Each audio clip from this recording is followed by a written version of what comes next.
ನಮಸ್ಕಾರ ಸ್ನೇಹಿತರೆ, ತುಂಬಾ ದಿನ ಲಾಗ್ ಮಾಡಿಲ್ಲ, ಇವತ್ತು ಮಾಡ್ತಾ ಇದ್ದೀನಿ. ಸೊ 1 ಅವರ್ ಕಾಂಪಿಟೇಷನ್ ಏನೆಲ್ಲ ಆಯ್ತು ಅಂತ ನೋಡ್ಕೊಂಬರ ಬನ್ನಿ. ಎಸ್, ಬೆಳಗ್ಗೆನೆ ಫ್ರೆಶ್ ಅಪ್ ಆಗಿ ಕಂಡೀಷನ್ ನೋಡ್ಕೊಂಡೆ. ಬಾಡಿ ಕಂಡೀಷನ್ ಸಖತ್ತಾಗಿತ್ತು ಮಾತ್ರ.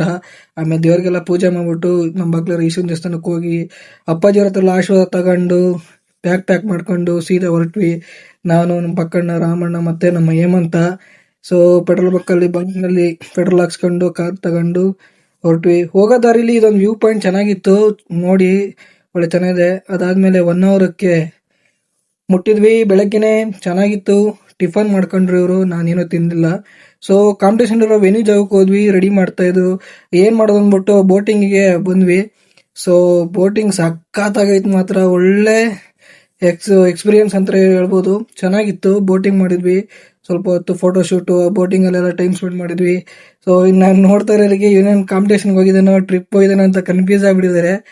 ಸೊ ನಾನು ಹೋಗಿದ್ದು ಕಾಂಪಿಟೇಷನ್ಗೆ. ಸೊ ಟೈಮ್ ಇರೋದ್ರ ಕಾರಣ ಅದಕ್ಕೋಸ್ಕರನೇ ಪ್ಲಾನ್ ಮಾಡ್ಕೊಂಡೆ ಬೇಗ ಹೊರಟ್ವಿ. ಸೊ ಅಲ್ಲಿಂದ ಇಕೋ ಬೀಚ್ಗೆ ಬಂದ್ವಿ. ಇಕೋ ಬೀಚ್ ಚೆನ್ನಾಗಿತ್ತು, ಬಟ್ ಸ್ನಾನ ಮಾಡೋಕ್ಕಾಗಲಿಲ್ಲ, ಏಕೆಂದರೆ ಕಾಂಪಿಟೇಷನ್ ಇರೋದ್ರಿಂದ. ಅಲ್ಲಿಂದ ಬಂದು ಮತ್ತೆ ಕಾಬ್ ಲೋಡ್ ಮಾಡ್ಕೊಂಡೆ. ನಾನು ಏನು ತಿಂದಿರಲಿಲ್ಲ, ಕಾಬ್ ಲೋಡ್ ಮುಗಿಸ್ಕೊಂಡೆ. ಅಷ್ಟೊತ್ತಿಗೆ ಇವನು ಗೌತಮ್ ಅಂತ ನನ್ನ ಫ್ರೆಂಡು, ಇವನು ಕಾಂಪಿಟೇಷನ್ ಬಂದಿದ್ದ. ಎಲ್ಲ ಮುಗಿಟ್ಕೊಂಡು ಹೋಟ್ಲಿಗೆ ಹೋಗಿ ಇವ್ರ ಜೊತೆ ಮತ್ತೆ ಊಟ ಮಾಡಿ ಮತ್ತೆ ಕಾಬ್ ಲೋಡ್ ಮಾಡಿ ಸ್ವಲ್ಪ ರಿಲ್ಯಾಕ್ಸ್ ಮಾಡಿ ರೆಸ್ಟ್ ಮಾಡಿದೆ. ಸೊ ಹೆವಿ ಅಂದ್ರೆ ಹೆವಿ ಸುಸ್ತಾಗ್ತಾ ಇತ್ತು, ಭಾರಿ ವೈಟ್ ಚೆಕಪ್ ಇತ್ತು. ರಿಜಿಸ್ಟ್ರೇಷನ್ ಮುಗಿಸಿ ವೆಯ್ಟ್ ಎಲ್ಲ ಕೊಟ್ಟು ಟಂಕ್ ನಂಬರ್ ಇಸ್ಕೊಂಡು 31. ಆಮೇಲೆ ಬಾಡಿ ಕಂಡೀಷನ್ ನೋಡ್ಕೊಂಡ್ವಿ. ಕಾಂಪಿಟೇಷನ್ ಸ್ಟಾರ್ಟ್ ಆಗುತ್ತೆ. ಸೊ ಕಾಂಪಿಟೇಷನ್ ಆಯ್ತು ಅಂತ ನೆಕ್ಸ್ಟ್ ಲಾಗಲ್ಲಿ ಹೇಳ್ತೀನಿ.